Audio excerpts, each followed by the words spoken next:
You are listening to the Children of Film podcast. We're a 1.5 hour long dick joke.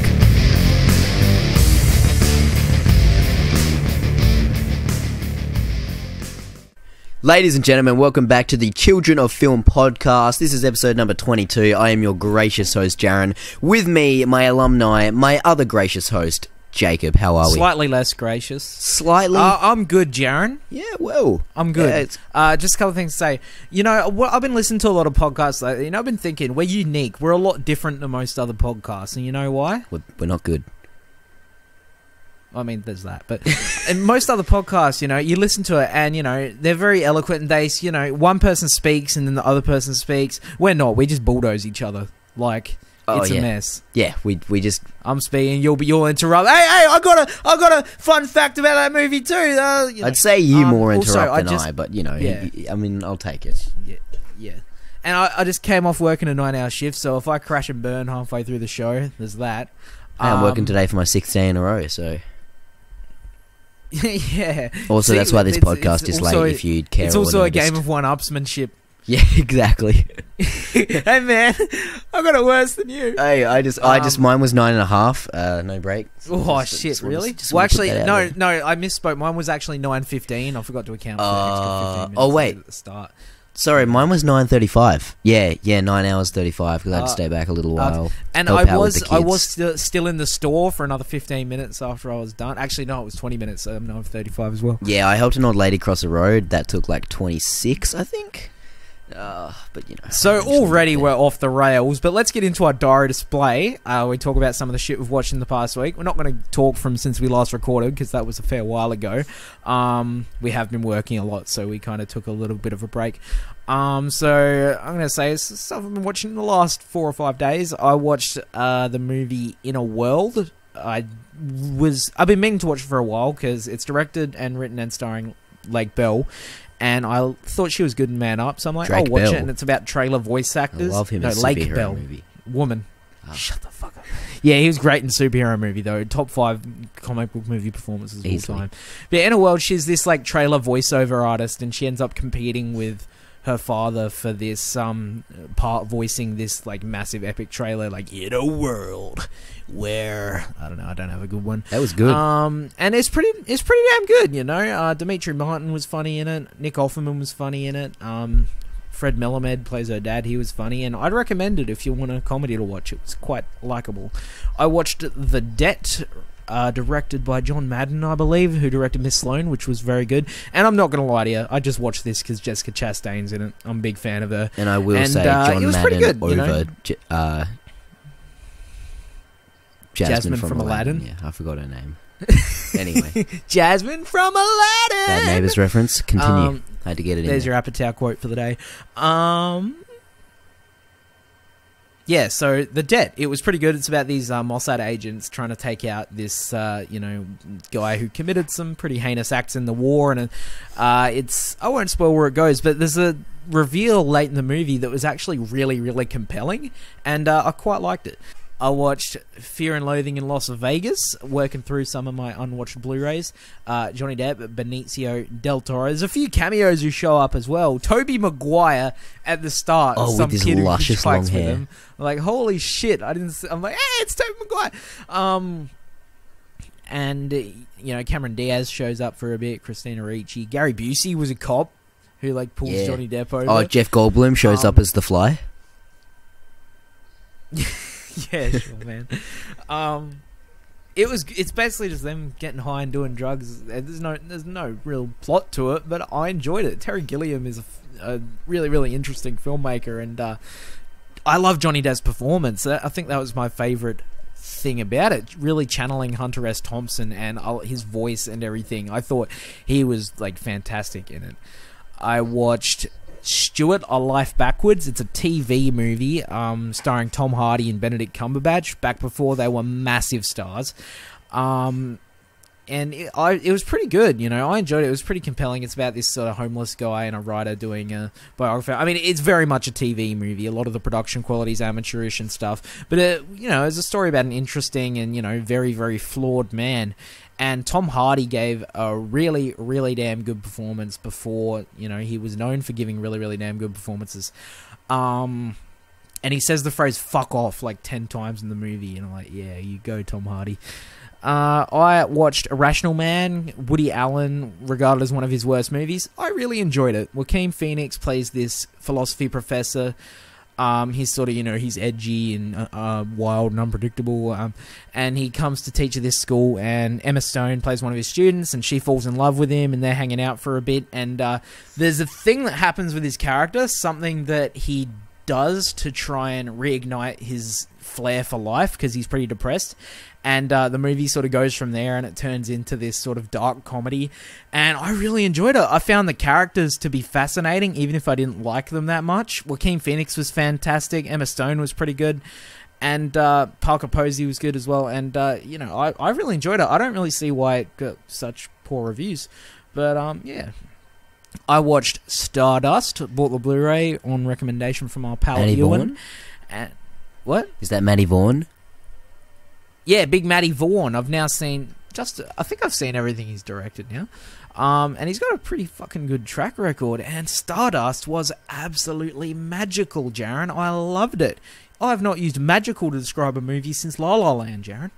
I don't care. It's pure, wholesome, whimsical fun, I'm not usually into fantasy movies, it's everything like kingdoms and princesses and stuff, and Charlie Cox plays this young guy, on a, your standard Cox. Hero's journey, Big Cox, and he's so young and adorable.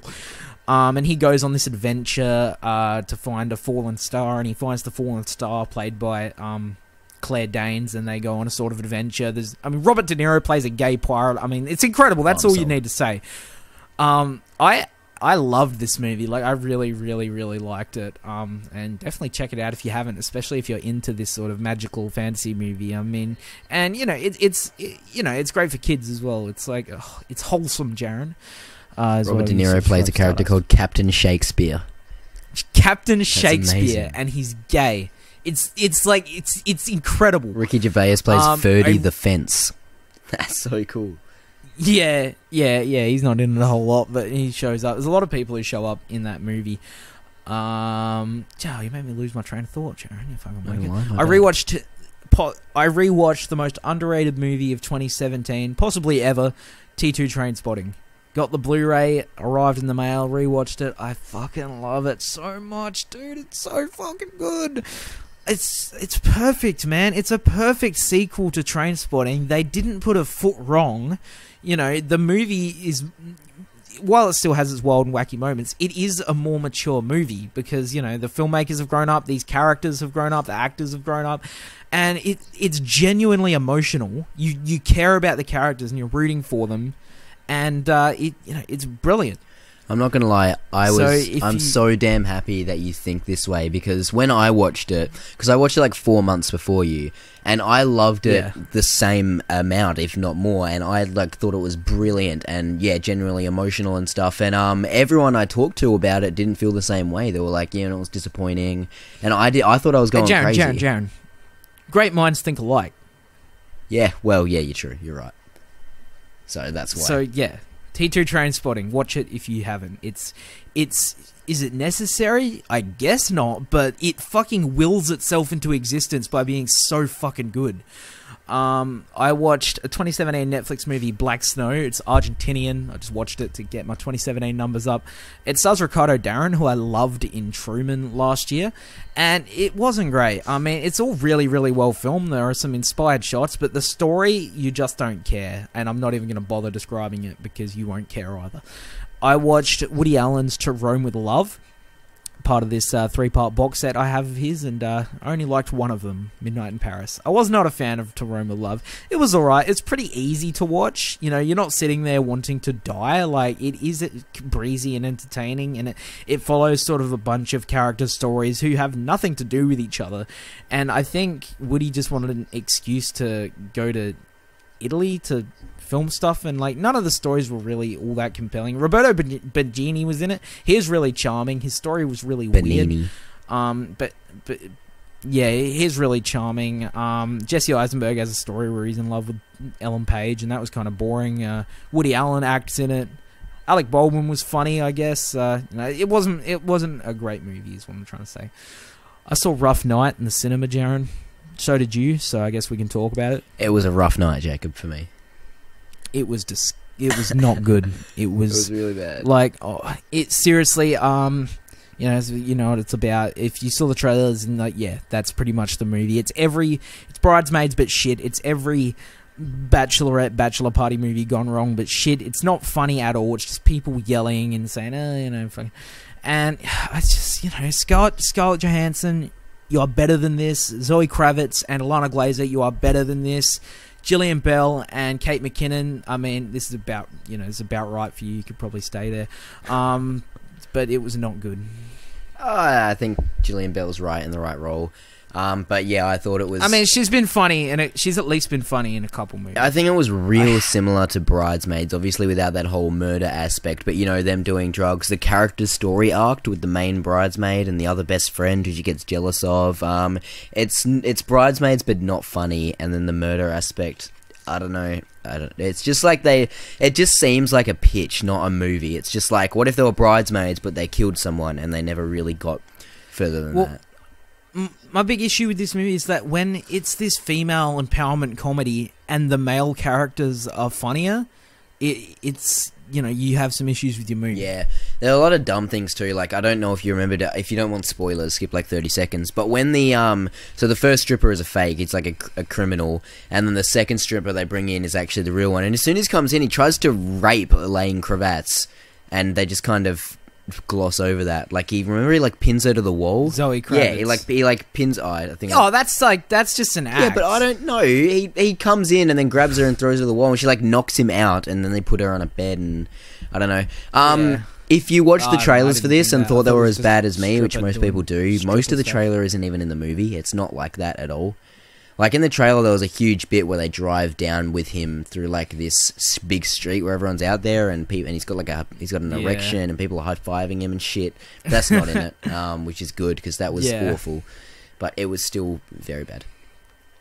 Yeah, I mean, there are a couple light chuckles, but really, it was really... I guess you could say it was rough. Yeah, I'm not gonna lie. There was a side plot that didn't need to be in there, but it was the funniest thing in the movie, with the husband. But it droned on towards the end. It started off real strong, and even that wasn't very. I'm not gonna lie. I got the biggest laughs from me out of all the girls was from Kate McKinnon. I think that she was. I disagree. She was the biggest laugh for me. Her Australian accent was borderline treasonous. Really? I don't know. I think that she wasn't that over the top. Oh yeah, her accent was fucking. She was doing a New Zealand accent. Her accent was terrible, but her character, I don't know. I think she wasn't. I think she was really toned down. She wasn't just doing weird faces and shit. And I feel like her character, the kind of out of the box person, just kind of worked. She did a few weird faces, Jaron. I don't know. I think I laughed the most out of all the four girls from her, but I mean, yeah, you say that, but I didn't laugh at any of them. At all. Enough. I think Gillian Bell didn't feel like a character. She was just too over the top. Gillian Bell was probably my least favourite part of the movie, but at the same time, I think she might have got my only couple of laughs. Yeah, well, I don't know. But she was still insufferable for the most part. Mm. But yeah. Anyway, I think we've gone on way too long on a rough night. Yeah. Well, you've only just finished your film display, and we're 15 minutes in. So. Well, I'm not done. I also watched Manhattan, Woody Allen's revered classic. I was disappointed by it. I didn't really like it because it's just about Woody Allen plays this douchebag. He's another neurotic Jew, and this time he's dating a 17-year-old, and then he leaves the 17-year-old for some other woman played by Diane Keaton, who is probably the only decent character in the movie. And then he's cheating with her, and then he tries to go back to the 17-year-old, and it's like, why should I give a shit about this guy's? I don't fucking care. Yes, it's a classic. Yes, the cinematography was great. Yes, there's a lot of really, really good dialogue. Also, a lot of pseudo-intellectual New York fucking yuppie dialogue. But I just didn't care about the characters, and that just the movie was never gonna win me over, and it sucks, but it happens. So that's it for my diary display. Alright, I'm gonna nut mine out because that was a long day to display. I rewatched Logan. I got it, the Steelbook, and it's still as amazing as ever. Still my favourite of the year so far. I watched Netflix's Shimmer Lake, which was fine. I didn't like it as much as most people. I watched Netflix's Headshot. They're both 2017 movies. Headshot was pretty good. I enjoyed that. I also watched two other 2017 movies consecutively. I watched Colossal and Berlin Syndrome. Berlin Syndrome was a bit of a letdown, but Colossal was really good. I fucking loved Colossal. I watched Hunger, and I was disappointed by Hunger. I wanted to see more of the actual strike. I think it was just kind of pretentious nonsense for the first half. It's just lots of, like, there's a 2.5 minute shot of just a guy, just a random janitor sweeping up piss from a hallway, and it's like only 90 minutes, so it really stretched it, and it was just. Although, dude, you gotta admit that like 15-minute shot of them talking to each other was great. The conversation, yeah. And I liked the movie, but I agree, I was a little let down. I gave it a 3. It was. I wanted to know more about the situation. It can't. Yeah, so I wanted to see more of the strike. Sense. Well, yeah, same. It definitely felt like the guy who made Shame, though. Same kind of cinematography and direction. I watched Who Framed Roger Rabbit, another revered classic, and it was so fun. It was just amazing. It's set in a world where it's never explained. It's just how it is, where cartoons are real. They're movie stars, and a cartoon. Roger Rabbit is framed for killing a human, and a toon killing a human is like obviously hence the title, real bad. And it's trying to find out who framed Roger Rabbit, and it's so damn fun. I absolutely loved it. Roger Rabbit, the actual character, got a bit annoying sometimes because he just yells everything and jumps around. But he was pretty funny. There's so many cameos from all the because it's a Disney film, from all of the Disney. Most of the Looney Tunes have cameos. It's so fun, and some of them are hilarious.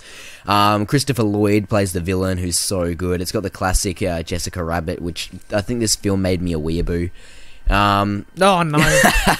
And it's just so damn good. I really loved watching it. You should watch it. It's on Netflix. It's like 90 minutes.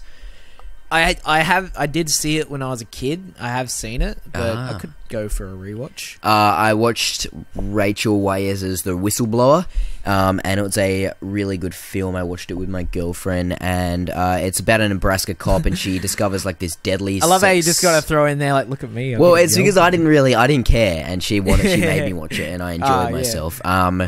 But also, so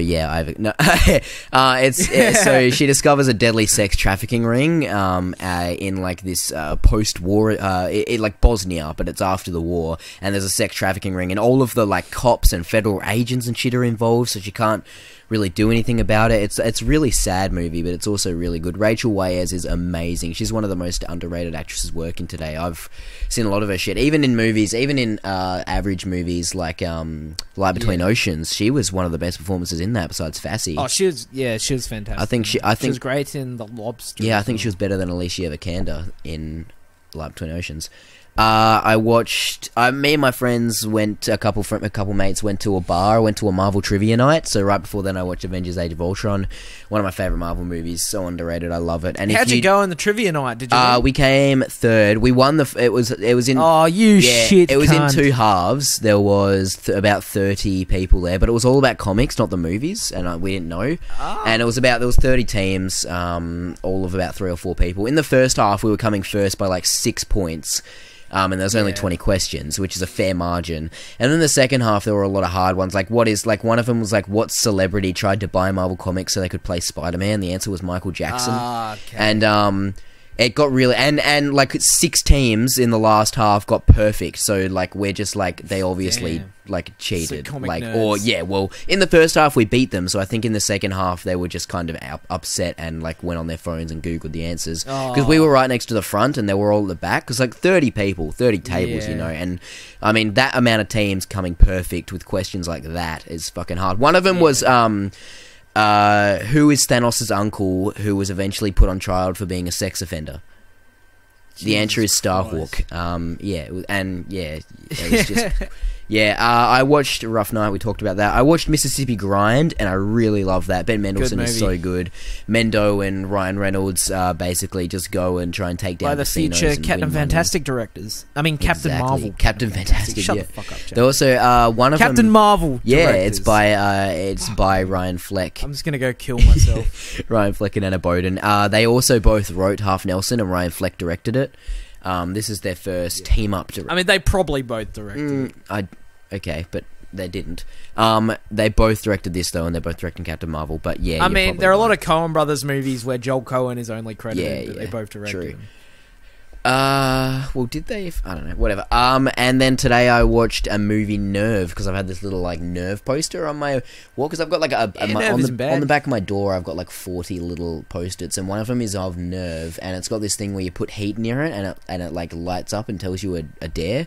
And I've always been interested. Yeah. I missed it when it came out because I was always working while it was on, and you know it was only out for like a week with multiple session times, and then it just went to 9:15. And I enjoyed it. It was fine. I gave it a 2.5 because, you know, I did enjoy it. It gets really ridiculous, and the whole concept is just stupid as fuck. But it gets really silly. But I really like the leads, and there was kind of a takedown of, like a whole takedown of like internet and anonymous commenters and stuff at the end, which was kind of alright. And yeah, the leads were good, and you know, I did have fun watching it. It was dumb fun. Yeah, it's a fun And movie. yeah, that is my film journal for this week, Jacob. Should we get into the news? My journal, 14 minutes, Jaren's 6 minutes. Yep. And 2 of those minutes were on Marvel trivia analysis of whether people were cheating And or how cunts cheat, because we would have won. Yeah, apparently the next one's going to be on ridiculous. MCU, and it'll be in a couple months, so stay tuned for that. Oh, sweet. Yeah, There's never any trivia shit. Well, yeah, Dude, 'cause when we go to Melbourne in sucks. a couple of weeks, there's a trivia night at this cinema, like, the day after we leave. I'm gonna die. Of course there is. We would carve up, bro. Shit. Alright, okay. Movie news. Unfortunately, the OG Batman Izzle, I'm sorry for saying Izzle, Adam West, carked it at the age of 88. And that's good. That's a good innings, Jacob. Good round. He did well. He had a good run. Yeah, Adam West, you know, he's revealed. He had a longer run than the next celebrity death we're going to talk about. I think it's so cool. God, I'm an Yeah, arsehole. you're pretty bad. I think it's so cool how Adam West's Batman series only ran for 3 years. Maybe 2 or 3 years, and it's revered, and he became he's an icon. And me and Jacob, like, obviously we've never watched the old series because we didn't grow up in the fucking 50s, but we actually loved him on Family Guy. He plays Adam West on Family Guy, Mayor and he West. is so damn Like, funny. He's hilarious. so Like, the funny. dude's got such good comedy chops. Like, Paul, what a ridiculous name for a cat. Like, he is the best bit of every episode on that. He's just a nice guy. When he's like fighting the Noid when the Noid keeps stealing his pizza. Avoid the Noid. Dude, he's got such good... he's gonna be missed, obviously. And then we've got another celebrity death this week, He's a funny unfortunately. Glenn Headley. She passed on at age 62, which is a pretty young age, especially for celebrities who seem to live forever. But no, it really sucks. most celebrities tend to die younger than your average folk. Yeah, there's a lot of people who are like 90 and still working. Yeah, still. But I've only really seen her in Dirty Rotten Scoundrels, And Don John. where Don John, she played his mum, Yeah, she was really good in that too, with minimal roles. But in Dirty Rotten Scoundrels, man, she is so good. She was good. And yeah, the end, and it's actually multiple layers to the performance once you see the end, which is a bit of a twist. She's really great in it. Yeah, like if So if you haven't seen that movie, check it out. yeah, definitely really check good. it out. It's about 2 con men played by Michael Caine and fucking Steve Martin, Michael Caine and Steve Martin, who's too. had, I'm convinced, was born with grey hair. Oh, he must have been. And yeah, it goes for like 90 minutes, and it's 2 con men trying to out-con each other. Like, that's the game, trying to win over the love of Glenn Headley. She plays the girl who they're trying to win the love of. It's pretty wacky. It's pretty funny. It's so damn fun. We both watched that for the first time. And now the saddest bit of before news. she died, Oh, yeah? Before she died, she was filming a series for Hulu called Future Man with Josh Hutcherson. I don't know if she finished it, but she was in the middle of filming. So I also want to note that Adam West would be her last project, I guess. Last night they put... Yeah, that sucks. Last night they did Adam West, they put the bat signal in New York on, I think, the Empire State Building, and it had the bat signal, and then it was like, rest in peace to Adam West, and it was like 32 to 2017, however old he was. Legends. Yeah, it's really... 88. Shut up. Really good. And now, Jacob, the saddest bit of news today. If I make it to half of his age, I'll be like, I did okay. If I make it to half of Glenn Headley's age, I'll be like, that's... No, so... Yeah, I want to say the saddest bit of news, Jacob, today, is that the movie Tag has now got a full cast. So they're making a movie based on the game Tag. Tag. You run around with your mates at school and you heard that right. touch It's each other Tag. and say, "Ha ha, you're it." Yeah, you cunt. That's it. Isla Fisher, Jeremy Renner, quite a bit of people in this. Yeah, Isla Fisher just joined the cast, and there's multiple layers to this. We're only talking about this because it's a meme. Why? Yeah. It's funny. And Tag? There's multiple layers to this. One, these are verified movie stars in a movie called Tag. And two, these are like 40-year-olds going to be playing Tag. And it's like an around-the-world tag game or something. I don't know. I mean, there could be some element to it that makes it good, but the fact that they're naming it Tag... God. Yeah. Maybe it could actually be good. Yeah. Probably not. Let's get on to the brightest... Yeah, probably not. Let's get on to the brightest Let's get on to the actual news. My main man, the man I would turn gay for. Our man, Jake Gyllenhaal. Dude, two men I would turn gay for. Jake Gyllenhaal and John Stamos. Yeah, it's got to be John Stamos. He's that's the only time we edit the man quiz, which we call it from Step Brothers, is you can add Jake Gyllenhaal to that. But Jake G is starring and producing The Lost Airman, a movie about, I think it's World War II. There was a American pilot. He was a gunner, who gets... and he was shot down over France in the 40s. While it was occupied. He ended up, teaming up with the French Revolution leader, or the French Resistance, or whatever the fuck they were called, to try and get himself home. And Gyllenhaal's playing the bloke, Arthur Meyerowitz. Good name, very Jewish. The Lost Airman. What? The Lost Airman, the titular. Yeah, that's his. Yeah, the titular the Lost Airman, not Last Airman. Oh yeah, the Last Airbender. The Last Airman is like Last Airbender. Yeah, so that's cool. Just we're on Gyllenhaal watch. Every time Gyllenhaal does something, we're reporting. Oh yeah, we have to. That's what our podcast is. It's just 40% of talking about Jake Gyllenhaal. We should be named Children of Jake Gyllenhaal, or no, we want to have Jake Gyllenhaal's children. Oh yeah, we are children, but would still suck the dick of Jake Gyllenhaal. No, okay, let's move on. We would suck Jake Gyllenhaal's dick even if he was a child. And and it's funny because we're also not homosexual. Not that's a bad thing. It's just a fact. We're not. But he's Jake Gyllenhaal. I mean, we could be. Who's to say? Joel Edgerton is starring and directing a movie, Boy Erased, based on a book. This actually gets me more excited than the Gyllenhaal thing. Oh, settle down. Dude, Joel Edgerton is directing another movie. He directed The Gift in 2015, which was fucking amazing. Oh, he wrote it too. I'm Gordo, the weirdo. Yeah, wrote it, directed, produced. He's a triple threat. And he's adapted. He's written a script for Jared Conley's memoir, and about this kid who came out to his parents at 19, and his strict religious father made him attend this conversion therapy, pray the gay away, to try and cure his homosexuality, which is just disgusting. The vice president of the United States would like to introduce shock therapy for gays. Yes, Mike Pence. That's what we're looking. What a fucking legend. Jeez. No, chill out. Jaron, if he implements that, me and you are gonna have to go into shock therapy. Yeah. That sucks. Yeah, no, but I'm so excited for this. Just the story sounds like something I'd be really, really interested in. And Lucas Hedges is playing this kid, which is awesome. I loved him in Manchester by the Sea. My favourite supporting performance of last year. Edgerton's also going to step in front of the camera. He's playing the guy who runs the program, so it'd be cool to get to see him play like an evil cunt. And he has offered the roles of the kids' parents to none other than Russell Crowe and Nicole Kidman. How's that for an Aussie fucking dream team? it's finally coming back. He's finally kind of admitting that he's Australian by getting these two, because he's kind of just pretended not to be Australian. But I mean, if it's got Russell Crowe in it, I will see it. That's one of the laws I live by. They're not confirmed, but he's offered them the role. So if they take him, coupled with Lucas Hedges and Edgerton, like, this could be fucking fantastic. Edgerton and Russell Crowe in the same movie with Nicole Kidman. It sounds amazing. He wants to start shooting this year. So I want to briefly mention another bit of news that Jacob doesn't really care about, but I do. I really enjoy the Mission Impossible franchise, and Michelle Monaghan is returning after her last appearance. I enjoy it, I just don't care. In her last appearance was in Mission Impossible 4. Jacob's seen it, he doesn't even know who she was, which just shows you how much he cares about it.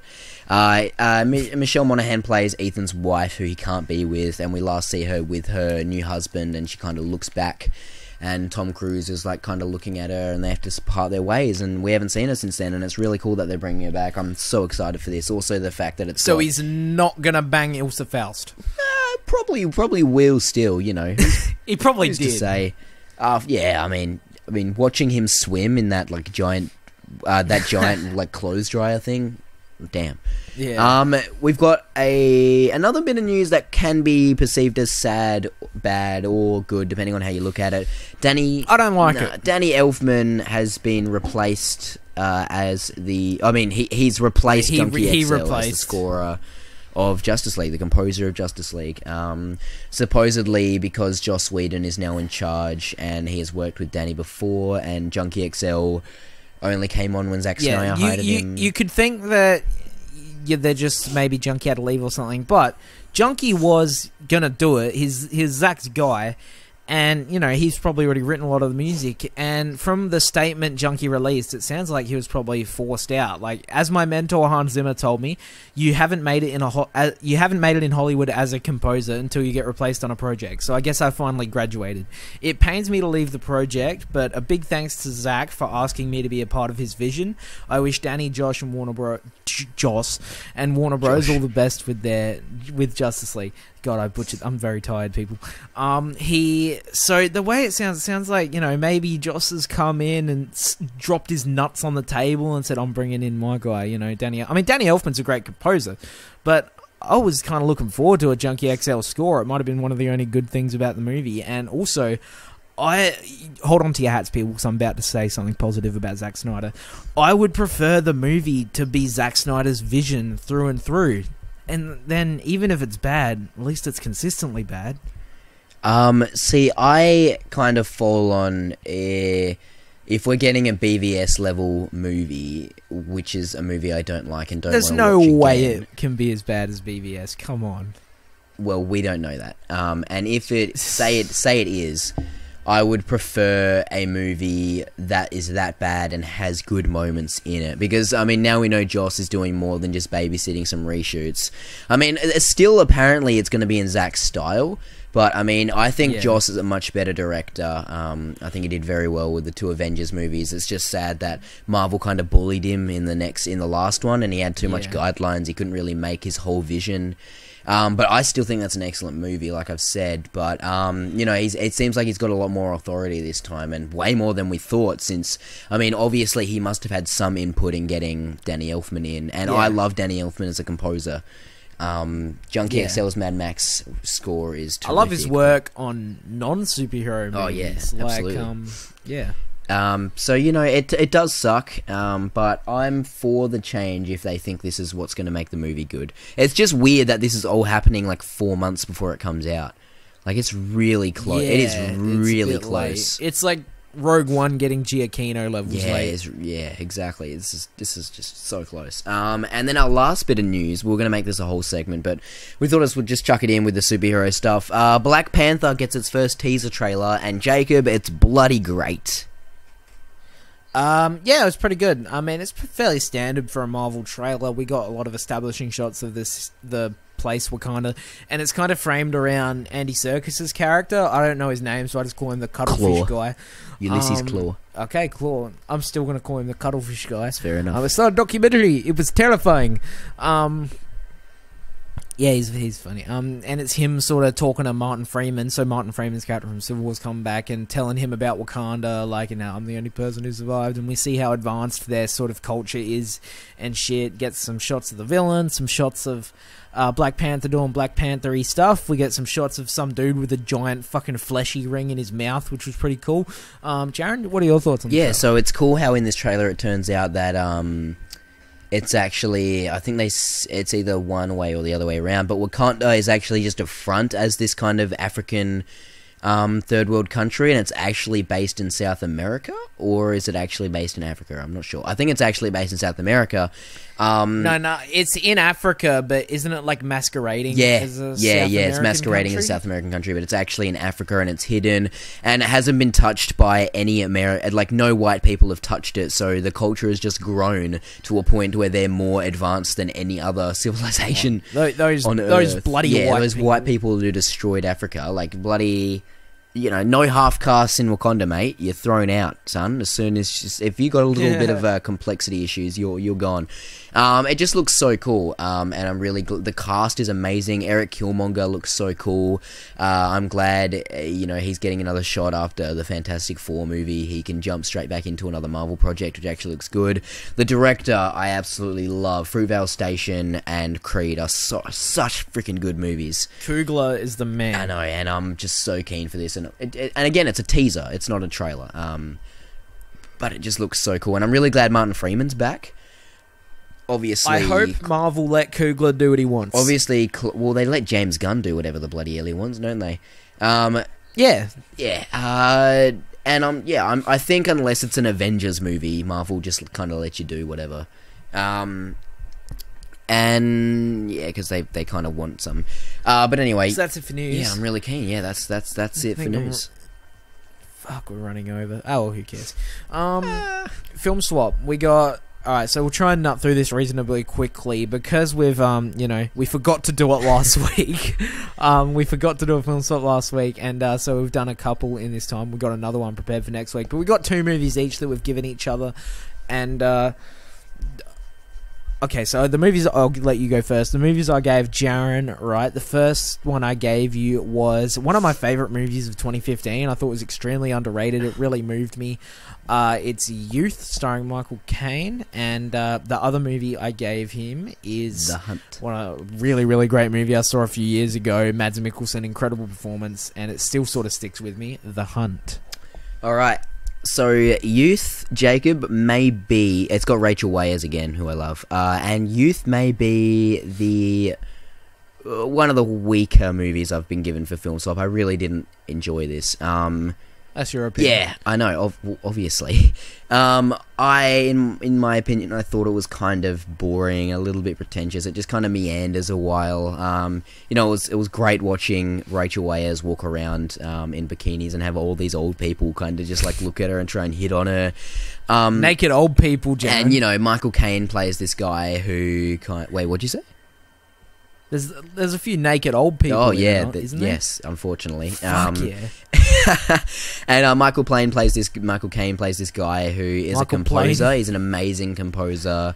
And the Queen wants him to play for Prince Harry, Charles, one of them. The Queen? Yeah, and he won't do it. Oh yeah, they wanted to play for the Queen's birthday, that's right. And he won't do it, and we don't know why. And the whole movie's about him trying to be convinced and him going through his life, and, Rachel Weisz talking to him, and Paul Dano's really great in it. He's fantastic, actually. He's good. He's this Harvey actor Keitel is good. Who's known for playing some superhero, I think. Yeah, exactly, and he's trying to get out of that facade. They Birdmaned him. It's about a lot of things. It is, and the last reveal with Michael Caine about how he won't play actually touched me. That was really touching. And I really cared about that story, and just watching Rachel Weisz. I'm scared to say watching Rachel Weisz because I know she's married to James Bond, it's just and she might kill me. Well, I don't really care, I don't give a shit, and I don't want James Bond to beat me up. But no, Youth was fine. I gave it 2.5 because I didn't really enjoy watching it, but I didn't. I had to give it to you. I don't really know anyone else who's seen it, and I think so. We'll both got our opinions, but I just want to say I really, really loved it. It moved me a lot. So, check it out if you're into that sort of, slow, reflective sort of shit. I mean, yeah, it is a bit wanky and pretentious. A bit wanky. Every now and then, I will love one of those movies. Wanky. It doesn't happen too often, but Youth is one that just hit me in the right spot. And, Jaron, The Hunt is on the opposite side of the spectrum. It's possibly the best movie I've been given for Film Swap, in my opinion, again. It's a nice and even week. The Hunt is fucking amazing. So it's a foreign film. It's not too long, almost 2 hours. And it stars Mads Mikkelsen, you'd know from Hannibal, from Doctor Strange. And he plays a primary school teacher. He's just kind of supervises the kids while they play. And, he's he's a lonely life. He's divorced. He's kind of struggling with his son's custody. And he starts getting his life together, His son wants to come live with him. He gets a girlfriend because, he's a sad little guy who doesn't have sex a lot. He's a nice guy. He gets a girlfriend, and his life becomes better, and it is then brutally shattered. The evil fucking kid. His life is brutally shattered by one innocent little lie from a little girl who didn't know any better. A little girl tells a teacher that this man has showed her his willy, and that sounds silly, but this destroys this guy's life, this girl, and it's a little lie, and she tells it, and, she doesn't move. Yeah, no, he showed it. And then they get someone to investigate, and she's too scared to back out of it now. She's too scared to say I lied. Like, she tries to tell him. She's like, so no, I made it up. She just goes in deeper with the lie. She's like, no, I made it up, and the adults are like, no, you didn't, sweetheart. You didn't make it up. You're telling me this. Don't be scared. And she's like, oh, okay, I didn't make it up. And that confuses her to where the point where she doesn't even know if she made it up or not anymore, because the adults are trying to convince her she didn't. And she kind of knows she didn't, but, she gets confused, and it's really haunting to show that a small little lie from an innocent person can ruin someone's life, and not just their life, everyone around them's life. Like, this guy's kid can't see his dad. His best the little girl just so happens to be his best friend's daughter, who he's known since he was a kid, and his best friend threatens to put a bullet in his head, and it's really sad. And I'm just going to go into spoilers for 1 minute, so skip if you haven't seen it. I really advise you to skip, because you should watch it. It's on Stan. That ending shot where he's going hunting with his mate again, once, everything's settled, and he hears a gunshot come at him, and it almost hits him, and he's freaks out, and he turns around, and nothing's there, is such a fucking damn good metaphor, man. It's so good. He's going to be looking over his shoulder for the rest of his life. He's always going to feel like people are shooting at him, and people are going to be looking at him, and it's such a damn good metaphor, and such a fucking good ending. This movie was heartbreaking. I gave it a 4.5 out of 5. One of the better movies I've seen this year, actually. I really, really enjoyed The Hunt. It was already on my list, and when Jacob was looking to give me something, I was like, oh, I can watch this, I can watch this, I can watch The Hunt. He's like, yep, The Hunt. Boom. And I'm fucking glad you did. I was gonna give you something else, and then I heard you got The Hunt on your list. I'm like, Hunt. Yeah. Fuck yeah. No, I'm glad. I'll give you that other movie some other time. Thanks, man. But, and now I have got some movies for Jay. I didn't realize these are both movies you've seen, I think. Jaron's a fucking dickhead, because this week, with the last couple of weeks, he gave me 2 movies that I've seen before, that because he thought rewatching them would make me like them more, because he's a wanker. Actually, well, yeah. These are, first of all, the second one I was happy with, but the first one I was not happy with you giving me. The first one was Pirates of the Caribbean, The Curse of the Black Pearl, because I rewatched it and gave it a 4.5, because I think it's a fucking amazing romp with a fantastic performance. It's just so damn fun, and Jacob watched that, and then I also gave him 2001 Spider-Man film with the classic posters of the Twin Towers in the background, and they had to recall the posters after 9/11. There was a scene with him swinging between the towers too, which they had to take out. But yeah, I gave him Sam Raimi's Spider-Man. So Jacob, let me finish this yawn. I just want to justify that it's because Homecoming's coming out, and I told Jacob a couple months ago that he should rewatch him. Oh no, Spider-Man! Like, I need to rewatch him. I'm gonna and then rewatch right him before I was like, "Are you gonna rewatch him?" And you're like, "Yeah, maybe." And I'm like, "Oh, fuck you."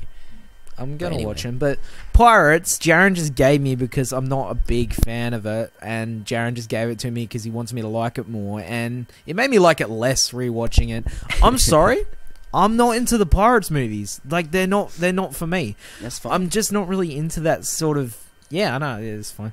I'm probably making a bigger deal about it than I should be. But You have to defend yourself, I was man. really It's mad fine. at you for giving it to me because you don't. It's like you don't trust my opinion or something. But I mean, it's all right. I mean, all right. The sword fights, I love that first sword fight between Jack Sparrow and Orlando Bloom, yeah. like in that barn and shit. That was an amazing sword fight. Young Keira Knightley was pretty good. Jack Sparrow's OG performance is fantastic. There are some good swashbuckling moments of fun, but I'm just not into the whole series and the whole supernatural element and shit. Like, you know, all the skeleton soldiers. it just doesn't do anything for me, man. I did want to say it's not because I don't trust your opinion. It's because I was listening to a podcast you were featured on before, and you said, and I quote, "I like the original Pirates movie where it wasn't about supernatural stuff. It was only about pirates." And I was like, mate, do you even remember it? And you're like, "Oh, I watched it when I was a kid," you know. And I was like, I probably you're wrong. didn't remember because I have not seen it since I was a kid. But yeah, I'm not into it, man. I'm not into it. I watched. I remember liking the second one more, but again, I haven't seen it in ages. I might rewatch that sometime down the track. The fifth one was not very good either. But yeah, there's, you know, it's just Pirates, not for me. Spider-Man, I'm glad you made me rewatch it because I think it's been even longer since I've seen that, and I didn't remember a whole lot of it, and I did quite enjoy revisiting it. The movie is a living meme. Like, you pause the movie on at any time, and Tobey Maguire's facial expression will fucking be a meme. I love him. He's my Spider-Man. I grew up with him. I watch his movies all the time. He's my Spider-Man.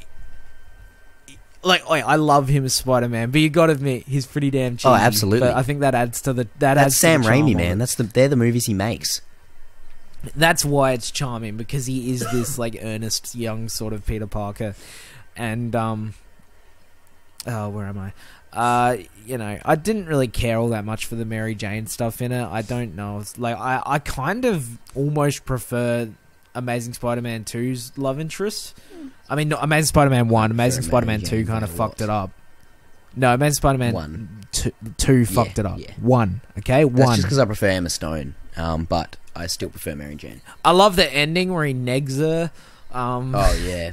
The action was pretty awesome. I mean, Green Goblin kind of made me laugh. He's kind of just his voice. All right, yeah, Gabby. Spider-Man calls him Gobby. Well, that's kind of the point. All right, Gabby.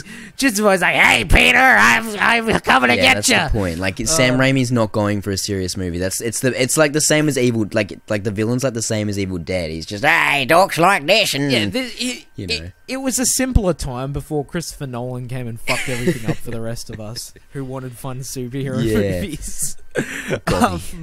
Fuck you, Nolan, for making a comic book masterpiece. I can't believe he calls him Gobby. It's just amazing. Gobby. What about all right, Gobby? Flash Thompson, played by the man Big Dick Ritchie? Joe Manganiello. Yeah, I really like James Franco as Harry Osborn. Oh, I yeah, liked he's him. great. He's good. I need to watch Spider-Man 2 and 3 again before I can really... Yeah, I'm going to watch the but, you know, third I like one the because movie. they just released an extended edition. Spider-Man isn't one of my favourite comic book movies, but it was a lot of fun to watch. And it brought back a lot of nostalgia, like the scene where he's trying to get his web out, like, "Go, web, go!" Fly. Like, up and away, web. I'm like, Shazam! yeah, man. This was my shit when I was a kid. And, I definitely enjoyed rewatching Spider-Man 1. So get keen for Homecoming, lads. Yeah, alright, so we're only at like 50 odd minutes, so if we can knock out this top 5 in about 15 minutes, I'll be happy. He's all about consistency. I was just having a drink. So our top 5 this week, we really couldn't think of anything good to do that relates to any of our topics, so we looked through all the movies we've watched from our diary display, and we're like, actors. Tom Hardy. I watched a movie with Tom Hardy in it. Let's do top 5 Tom Hardy performances. That's our attempt why at a the fuck segue. not? That's us. I didn't even make the effort to go the connection like Tom Hardy. We could have gone top 5 Stuart movie Life ghosts backwards. Top 5 from news, but you know, we'll just go Tom Hardy. No, but he is one of my favorite I think he's probably like just about my second favorite actor behind Jackie G. Absolutely love him. He's great even if he's in a bad movie, he still gives a damn good performance. Yeah, for me, he's behind obviously Jackie G and Leo and Tom Hanks. But you know, he's knocking on that door. He's a great actor. So yeah, so we're counting down the performances here, not the movies. So just be wary of that. What we think of the movie has nothing to do. Yeah, with lots our of my ranking, favourite it's the movies from him aren't performance. in the top, so yeah. Or my favourite movie of his isn't in my top 5. So yeah, Alrighty. spoilers. For Jaren at least. So you can start this week. Give us a couple honourable mentions. I'd love to. So first, I've got The Dark Knight Rises. I love his villain, Bane. I am one of the few who thinks Bane is. It's actually one of my favourite comic book villains. I really love him. He's finally a presence that can beat the shit out of Batman, because we've never had that in a Batman movie. No one. I mean, Batman vs Superman promised us that, but did not deliver. It's just a shame that he went out like a bitch. Yeah, he did. But I still. He went out like a But it's bitch. realistic. He got shot and he died. It's what Nolan's gone for. But he's man. Oh, it's not so much that he got shot. It's the way, the whole story where he was like in love with her or whatever. Anne I can't Hathaway remember killed him. exactly. I think he gives a really underrated performance in Mad Max Fury Road. It's not his. He's the guy in the title, Agreed. but it's Charlize Theron's movie, and he's along for the ride, and he's really good in it. Especially considering his face is covered up for the first half. And then I think he is really great in The Drop, a recent one I watched back from 2014, especially that last monologue and the whole thing about the dog. I don't know what to do with it. It's too much responsibility. And the guy's like, it's a fucking dog, man. He's like, I love The Drop. All right, and my number 5? My number 5 is going to be Legend.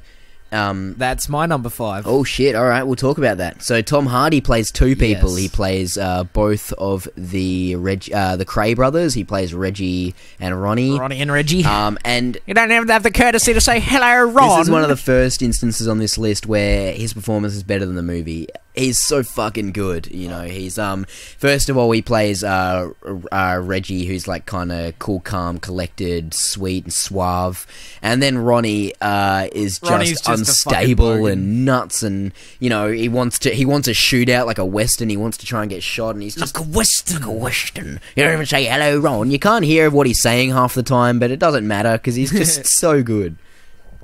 Yeah. But no, he's great. He nailed the double role. He made each character Different, yeah. their own thing. The scenes he has with himself were pretty damn good, and it's one of the best dual performances I've ever seen. I didn't like the movie. It told the wrong story because it focused so much on Reggie's romance with this girl, and I just didn't care. I want more crime. I want more violence, man. Give me the shit. Manja, we want the shit. Definitely told the wrong story. Yes, but his performance is excellent. Alright, so do you want to give your honourable mentions and then I'll do my number 4? Do you have any honourable mentions you want to say? Yeah, I'll give you some honourable mentions. I'm going to say I loved him in Inception. Oh, yeah. He's not in it a whole lot. You've got to learn to dream a little bigger, darling. Stuart Life Backwards, I'll throw up there. He was very, very good in that. If you ever want to check it out. Mad Max Fury Road, that'd be my number 6. Such an underrated bloody performance. He does a lot in that without saying anything and channels some genuine emotion with his scenes with Furiosa. Like, when he shakes her hand, he's like, maybe we could find some sort of redemption. He was great. I love him as Mad Max. And Warrior. Fantastic emotional movie. Again, he plays a strong silent type, but he is brilliant. Nice. I love Warrior. Alright, so my number 5 was Legend. What's your number 4? I'm going to go for my number 4 and say that is Bronson. Nice. Charles Bronson, the man, the myth, the celebrity. Bronson was a real bloke. He was sentenced to 7 years in prison for robbing a post office.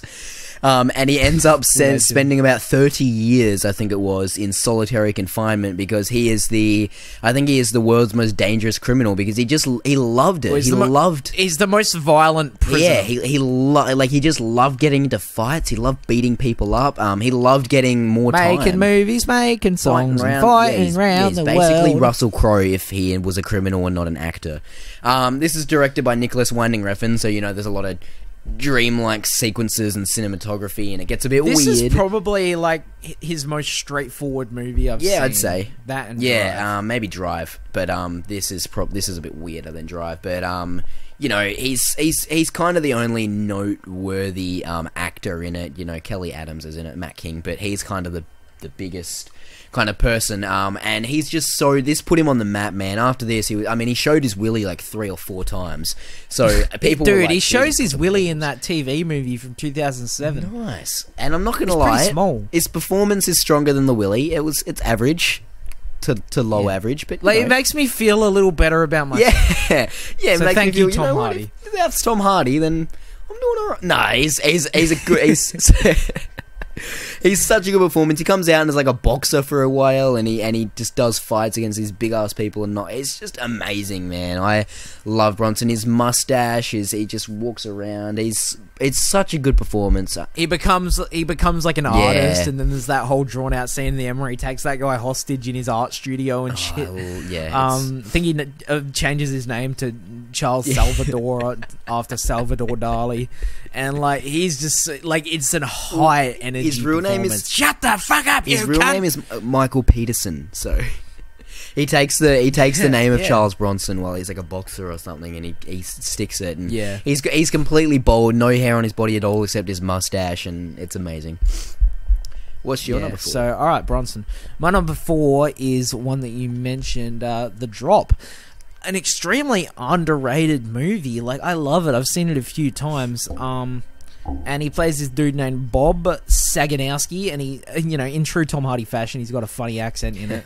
This is like one of the few movies where I don't know what his accent is, but it works. It works. Absolutely. His character is like him and James Gandolfini, who's his cousin, and they sort of run this bar that's a drop spot for drug deals and shit like that. And he adopts this dog, and then he starts getting harassed by this guy who left the dog bleeding and dying in a dumpster, and this guy starts coming after him like he wants his dog back, and he's this bad dude. And there's a few stuff. It's them having to deal with these criminals that drop at their bar, and he has this romance with Noomi Rapace, and he's with him looking after the dog and stuff. I mean, any movie with Tom Hardy, he loves dogs. The man loves dogs. And I was going to mention his dog died last week, and that makes me very sad. And he wrote this like the dog that he takes to all the premieres and shit. And he wrote this really, really heartfelt letter for the dog. I don't know if you read it, Jaron, but you should. Brought a tear to my eye. I don't want to because I think I'll get. I'll read it. It's I don't want to. I don't want to hear it. It's heartwarming. Yeah. I love you, Tom Hardy. And this final monologue he has when he kind of snaps, and you learn more about his character, because he's very guarded. That's his performance. He's very, very subtle. But in the moment when he finally snaps, and he's going to snap the whole movie, it's brilliant, and that alone puts it on my list. Absolutely. Jaron, your number 3? My number 3, I'll jump right into, is a movie pretty much only him on the whole screen, and it's set in a car, and that is Locke. Locke is just terrific. So it's about 90 minutes. It's just 85 maybe, 80, 90, whatever. And it's just Tom Hardy in a car, and basically he's got 80 minutes to drive to the hospital where his mistress is having his child, and the whole time he has to guide someone through a job. He has to call his wife and tell her basically everything, because she doesn't know, I have a mistress, I cheated on you, she's having my kid. He has to talk to his kids, one of them played by Tom Holland, which is cool. The traffic is good. The traffic is fine. The traffic is fine. This is one where his accent isn't as weird as usual, and he's really held back. There's no outburst moment, he's really held back. It's a funny accent, but I can pick it. I think he's Welsh. Yeah, that's my guess. But like you can understand him, And so unlike most Welsh people, this is like Buried, in which the whole place takes place in one thing, and he calls out and speaks to other people on the phone, but the whole place takes it. But you don't see another person for the whole movie. Actually, I think you might at the start in like a wide shot. But most of the movie's him driving a car, and like he's dealing with his mistress, and at the same time he's got this massive fucking building to be constructed because he's in some concreting company or something, and he's like talking to his fuckwit friend who is trying to do the work that he's supposed to be doing, and he gets fired from his job along the way, and like it's probably the most intense movie you can have that takes place in one car, and it's just a guy making phone calls and shit. The screenplay is soft-spoken sort of guy, and then he has these things where he's like talking to his own father who abandoned him, and he's like, I'm not going to be like you. So it's about a guy trying to sort of bring honor to his name. and is really well written. Yeah, absolutely. And he's yeah, so incredible in it. basically he starts out and finishes a different man, and it's just a really good journey to have, because the whole way he's driving to a destination, and yeah, like you said, he's just talking. So what's your number 3? My number 3 is Bronson, so we already talked about it. So yeah, just one higher than you did. So yeah, Bronson. Nice. What's your number? My 2? number 2 is Warrior, one that you had as an honourable mention. Yeah. See, when I think of that movie, I don't think of his performance, but he is excellent. I think of Tommy Conlon as soon as I think of that movie. He's so damn good. All the monologues he has with his dad, because he's basically him and Joel Edgerton are brothers. I mean, it was a really missed opportunity to have him and not Tom Hardy as brothers. Oh, Logan Marshall Green. Or he could have just played himself, like he didn't let him. True. Yeah, well, yeah, right. But, you know, so basically Tom Hardy and Joel Edgerton, when their dad kind of made them fight, I think he won an Oscar for this too. Not Tom Hardy, his dad. Nick Nolte. He's nominated. Yeah, so they play as kids. They were professional. They were UFC fighters. His dad was a drunk, and he made them fight. And Tom Hardy was a prodigy. He won everything he was ever in. Joel Edgerton was kind of always not second. He was never last, but he was never that good. And as they go on, you know, their mother died and he had to take care of him, and the father was abusive, and they kind of went their separate ways towards the end. And they meet back up when this one UFC thing comes in with all the best fighters from around the world, and there's only like 16 of them, and it's a giant tournament. They both need the money. They really need the money. Yeah, Tom Hardy needs the money for an unnamed reason, and Joel Edgerton needs it to support his family, so they both need this cash, and they go in. And they have to fight their way through this tournament, and it's absolutely amazing. And obviously they eventually fight each other, and without spoiling it, the result will make you fucking cry. Yeah, I've never cried from it, but it is really moving. I did. Tommy, all the confrontations he has with, because, you know, he seems like the perfect child, but he was also really troubled, and he's kind of withdrawn, and, you know, he was in the army, and and you know, the conversations he has, like when he's like, oh, I needed this guy when I was a kid, where are you now? I don't need you now, it's too late. I mean, you don't understand that. He's like, I don't need your fucking beggar cup, you know, tiptoeing around here with your little cup, you know. Here's a fucking cup, go up and use the money to buy some more fucking tapes. And I love the contrast between him and his brother. Like, Tom Hardy's character, he doesn't come out to entrance music. He's not there to showboat for the crowd, and he knocks his opponents out in like 2 punches. Yeah, like, and one of them was like one, and that just makes the crowd love him. Yeah, he knocks him out with 1 punch. Tommy, you know, his brother Paddy, I think, has to fight. Yeah, harder. no, not Paddy. Paddy's his dad. Frank. No, I don't know. He comes out, and you know, it's a big bout. He only just wins every fight, and you know, it's a good fight towards the end, and it's so good. And you know, that one where he's on the beach. You know, I need you. When he's with his dad, you know, I don't need to work. You know, if you want to tell your fucking war stories, you can take him down to the VFW. We're the only place where anyone gives a shit. And you know, it's just I just love him in that movie. It's amazing. What's your number 2? Locke. So again, mine's like one higher than yours. So we've talked about that. So I'm not getting a whole lot of action here, but I think we both have the same number 1 then, don't we? We must do, and that is This Means War with Chris Pine and Reese Witherspoon. It's The Revenant. It is the should be best supporting actor winning Revenant. Yeah, he should have won. He was my favourite supporting actor performance of last year. I remember everybody fighting over like Sly should win. Yeah. Oh, Mark Rylance. Oh, why didn't Sly win? Me and Jaron are just sitting in the corner like Tom Hardy. But Tom Hardy, like he's so damn good in this movie. Let's just say didn't campaign at all. I love Leo in this movie. If he campaigned, he might have won. Oh yeah, I love Leo in this movie. He's amazing, and he deserved his Oscar. But Tom Hardy is the best performance in this, in my opinion. He plays the villain. The villain is John Fitzgerald, and you know, he kind of walks around, I work my ass off like a mule, and he's just he's just so damn good. And he's this villain who kind of is left in charge for extra money of taking care of Leo after he's mauled by a bear with Will Poulter, the eyebrows kid from We're the Millers, and they have to kind of care for Leo. Yeah, that's just where they know him from.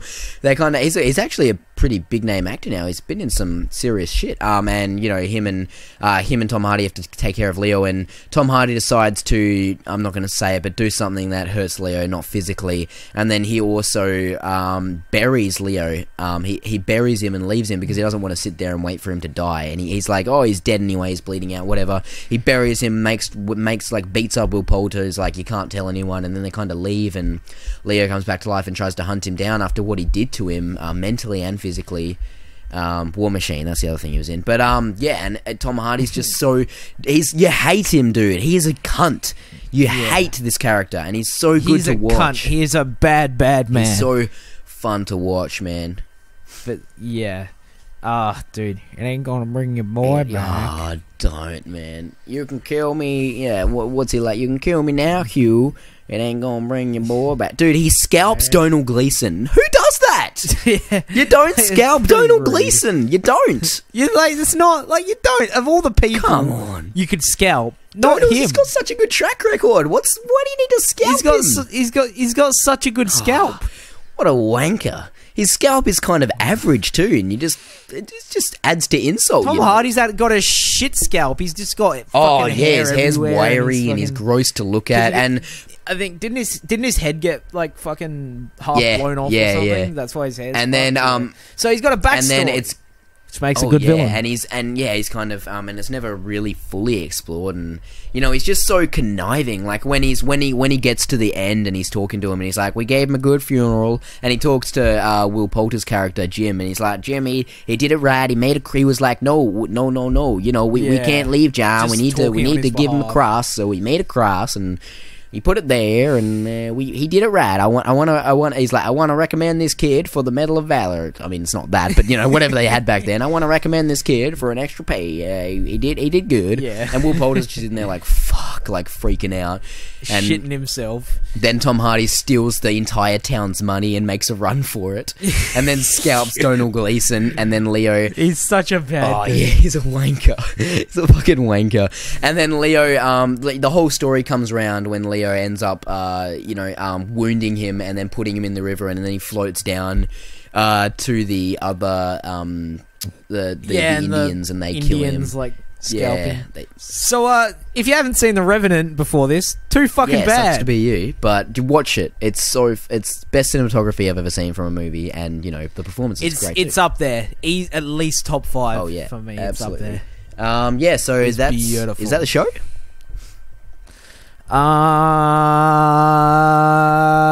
Yep. Yep. Thanks, Liz. I think we didn't do too badly. I guess.